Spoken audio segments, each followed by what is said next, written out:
ඔබ පබළු සිහිනෙන් දැක්කොත් යම්කිසි පබළුවක් සිහිනෙන් දැක්කොත් ඔබට අනුකම්පාව නොලැබෙනවා කියලා තමයි කියන්නේ. ඔබට පබළු සිහිනෙන් දැක්කොත් අනුකම්පාව නොලැබේ.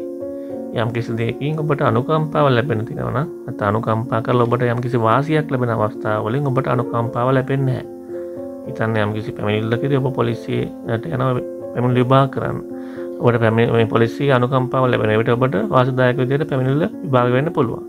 නමුත් ඔබට අනුකම්පාව ලැබෙන්නේ නැහැ කියලා කියන්නේ ඔබට අවාසියක් සිදු වෙන්න පුළුවන්. අන්න ඒ වගේ ඔබට යම්කිසි කටයුතු වලදී ඔබ කරන ක්‍රියාකාරකම් වලදී ඔබට අනුකම්පාව නොලැබෙන්න පුළුවන්කම තියෙනවා කියලා තමයි මේ හීනෙන් පෙන්වුම් කරන්නේ. අපි මේ වගේ නිවැරදිම සීන පලාපල ඔබට නිතරම අරන් යනවා. ඉතින් ඔබත් සීන පලාපල පිළිබඳ උනන්දුවක් දක්වන කෙනෙක් නම් අනිවාර්යයෙන්ම අපේ channel එක subscribe කරලා තියාගන්න. බොහොම ස්තුතියි.